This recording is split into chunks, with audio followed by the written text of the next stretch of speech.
크리스찬 드보락 선수 재계약을 했습니다. 5년 재계약이고 $515만 필라델피아랑 재계약을 했네요. 사실은 이제 처음 영입할 때 제가 좀 걱정을 했었던 선수들이 지그레스라든가 뭐 사실 드보렉도 조금은 금액이 센 게 아닌가 뭐 이런 말씀을 좀 드렸던 기억이 있는데 사실 이 두 명의 선수는 올 시즌 필라델피아의 성공에 또 상당히 중요한 역할을 하고 있는 선수들입니다. 이제 그런 과정을 결국 이제 높게 사서 재계약을 하지 않았나라고 생각을 하는 부분이고요. 재계약 상세 같은 경우에는 5년 재계약입니다. 예, $2,750만 계약이 2,575만 달러. 예, 연평균 $515만 재계약이기 때문에 뭐 그냥 중간 규모 정도 수준의 계약. 뭐 사실 이제 캡이 계속 올라가는 상황이라서 이게 또 중간 규모보다 조금 적어지는 그런 상황이 이 5년 중에 생기게 될 텐데 어쨌든 그런 부분 좀 생각을 할 수 있지만은 이 기간이 조금은 긴 편으로 잡혔다라는 건 생각을 해봐야 되는 부분이라고 생각합니다. 어쨌든 5년 계약이다라는 부분은 짧은 기간이 아니니까요. 계약 상세를 따져보시면은 26, 27, 27, 28 시즌까지는 조정된 트레이드 거부권 들어가 있고요. 그리고 이제 28, 29 시즌에 조정된 트레이드 거부권 20팀 있고 그리고 이제 2930 시즌에 조정된 트레이드 계약권이래.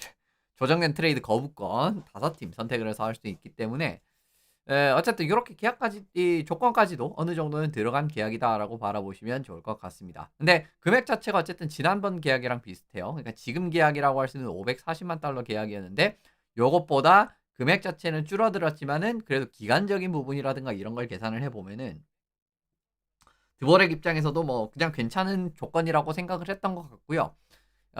어쨌든 이게 아까도 말씀드렸지만은 셀러리 캡이 점정적으로 이제 점점 상승함에 따라서 팀의 부담이 점점 적어지는 상황입니다. 팀의 부담이 점점 적어질 거예요. 이제 이런 그림을 보면은 필라델피아 입장에서도 그렇게 부담되는 계약은 아니다. 예, 부담되는 계약은 아닙니다. 지금 이 정도가.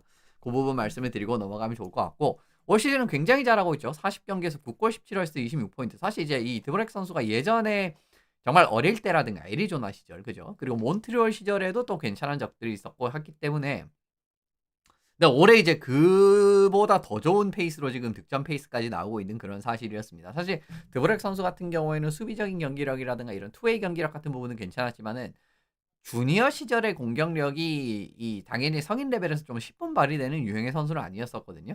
물론 이제 이 정도도 나쁜 공격력은 아니지만 뭐 주니어 시절에 비교를 하면은 조금 약해졌다라고 볼 수가 있는데 일단 이제 드보렉 선수가 40경기를 뛴 기준으로 최다 포인트를 살펴보시면은 올 시즌이 제일 많습니다. 올 시즌이 제일 많아요. 물론 뭐 시간은 거꾸로 간다 이런 이야기를 하기에는 솔직히 말씀드리면 아직 그렇게 나이가 많은 편이 아니라서 거기까지 말씀을 안 드릴 텐데 일단 어쨌든 올 시즌 26포인트를 올렸고 1920 시즌 23 그리고 2021 시즌 22포인트 21 시즌에 19포인트 그리고 223 시즌 17포인트 이런 느낌으로 포인트를 많이 뽑아냈었던 적이 있습니다. 어쨌든 기본적으로 이 선수는 경기당 0.5포인트 정도는 기대할 수 있는 자원이라고 바라봤을 때 그 기준점을 바라봐도 올해는 좀 좋은 편이다라고 말씀을 드리면 좋을 것 같고요.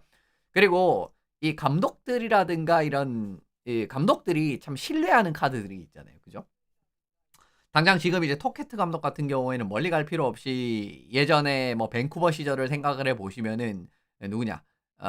그 조슈아 같은 선수들. 그렇죠. 이제 그런 선수들이 있었죠. 근데 사실 올해 드보렉이 좀 비슷한 역할을 하고 있다라고 보셔야 됩니다. 실제로 필라델피아 플라이어스 라인별 출장 시간을 보시면은 드보렉 선수가 들어간 드보렉이랑 지그레스가 들어간 라인이 제일 많은 시간을 소화를 하고 있습니다. 물론 이제 다른 팀들 같은 경우에는 훨씬 더 많은 시간을 소화를 하는 팀이 있지만 어쨌든 팀 내에서 이 가장 주축이 되는 조합이라고 봐도 이제 무방할 것 같고요. 티핏 선수랑 함께 183분 그리고 코네퀸 선수랑 함께 176분이고 그리고 이제 그 다음에 케이츠 포스터 브링크 이제 이거는 이제 포스터 선수가 지금 거의 시즌 아웃 확정됐기 때문에 이거는 이제 시간이 늘어나진 않겠죠.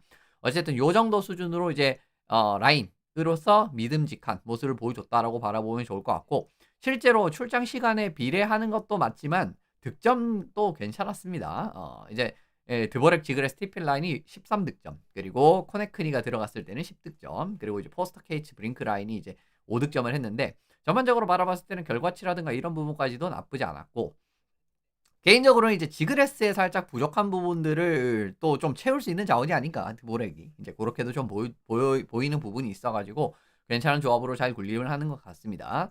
일단 필라델피아 플라이어스 이번에 계약을 했기 때문에 센터 자원의 1, 2, 3라인 센터 자원은 드보렉, 쿠트리, 케이츠 이렇게 가게 될 것 같아요. 내년에도 이렇게 가지 않을까 싶습니다. 물론 이제 좀 어 브리에르 GM이 도저히 안 되겠다 싶어 가지고 쿠투리에를 트레이드할 가능성도 제로는 아니라고 볼 수 있는데, 근데 쿠투리에도 사실 요즘에 경기력이 그렇게 좋은 편이 아니라 다른 팀에서 그렇게 선호할 만한 자원인지는 잘 모르겠거든요. 어쨌든 드보렉, 쿠투리에, 케이츠 요렇게 세 명이 좀 센터진이 되게 됐는데, 일단 경쟁력적인 부분을 한번 지켜볼 필요가 있어 보이고요. 이번 계약으로 인해서 지그레스 선수 재계약 가능성이 상당히 높아졌습니다. 아까도 보셨지만은 지그레스도 이제 경기당 포인트, 아직까지도 포인트 경기당 1포인트 가까이 유지가 되고 있죠. 그런 과정에서 이제 드보렉이랑 워낙 좋은 시너지를 보여주고 있는 현재 상황이기 때문에 재계약 가능성 상당히 높아졌다라고 봐야 되는데, 금액적이라든가 이런 부분들은 뭐 추후에 계약이 됐을 때 뭐 이야기를 해보면 좋을 것 같아요. 근데 필리가 어쨌든 1라인 센터 조금 더 확실한 카드가 보강이 돼야 됩니다. 사실 쿠투리에가 최근에 부상이라든가 이런 것 때문에 기량이 좀 떨어지면서 나이도 이제 좀 많고, 그리고 이제 치명적인 부상들을 좀 여러 번 당하게 되면서 결국은 뭐랄까요, 기량이 많이 떨어졌거든요. 이제 그런 과정. 올해 같은 경우에도 이제 이 예전 전성기 같은 느낌은 아니잖아요. 예전 전성기 때는 정말 이 선수도 공격력이 그렇게 좋은 편은 아닌데 막 경기당 그래도 1포인트 가까이 찍었던 그런 시즌들이 있었습니다. 근데 지금은 이제 그 꿈도 꿀 수 없는 수준으로 지금 공격 생산력이 적어진 상황이기 때문에 결국은 좀 더 확실한 에이스급 1라인 센터는 제가 봤을 때는 무조건 들어와야 되지 않나라고 보고 있는 그런 그림입니다. 만약에 이제 이 부분이 해결이 되지 않으면은 좀 어중간한 뎁스 팀이 될 가능성도 저는 충분하다라고 봅니다. 만약에 필라델피아 플라이어스가 지금 이제 문제가 되는 건 사실은 FA 시장이 좀 얼어붙는 느낌으로 갈 가능성이 올해도 좀 있다라는 거고요. 왜냐하면 이제 올해 FA로 풀릴 선수들이 결국 재계약을 거의 다 했지 않습니까? 이 말씀 거의 매번 드립니다만은. 그런 과정이 만약에 뭐 진짜 뭐 이 맥데이비드, 뭐 아이클 이런 선수들이 시장에 나온다라고 하면 이야기가 크게 달라지겠죠. 하지만 나오지 않습니다.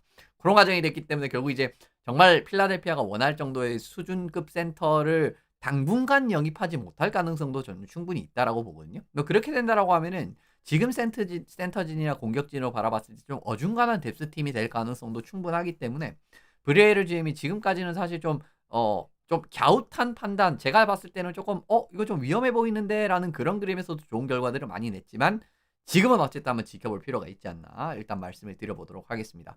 필라델피아 입장에서 진짜 최악의 시나리오는 뭐냐면요, 지그레스랑 재계약을 합니다.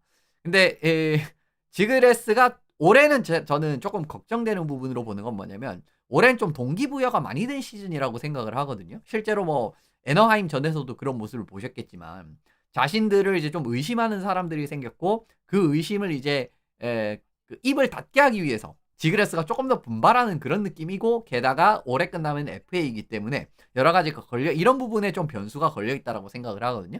근데 이제 지그레스가 이제 재계약을 한 다음에 동기부여가 하강이 되고, 그 다음에 퍼포먼스가 불안정해지고 애너하임의 모습으로 돌아갈 가능성도 저는 한 35, 40% 정도 있다라고 보기 때문에, 그런 그림을 바라봤을 때는 진짜 이제 지그레스도 재계약을 했는데 그런 모습이 나오고, 그리고 드보렉 선수 같은 경우에도 공격 생산력 올해 같은 경우에는 꽤 괜찮은 편이라고 말씀을 드렸잖아요. 이제 이런 부분이 이제 몬트리올 마지막 해처럼 감소를 하게 되면서 어 드보렉이랑 지그레스가 세트로 경기력이 맛이 가는 상황이 나오면 필라델피아 진짜 힘들 수 있습니다. 이제 그런 상황, 그런 리스크를 사실 좀 수반할 수 있기 때문에 지그레스 재계약이라든가 이런 부분도 너무 크지 않은, 정말 너무 무리하지 않는 선에서 좀 잡을 필요가 있다라고 보고요. 어쨌든 이제 브리에르 GM이 지금까지는 여러 면모에서 좀 성공적인 모습을 많이 보여주고 있는데, 과연 이제 앞으로의 결과치 이런 것들 한번 기대해 보시면서 재계약이라든가 움직임 한번 보시면 좋을 것 같습니다.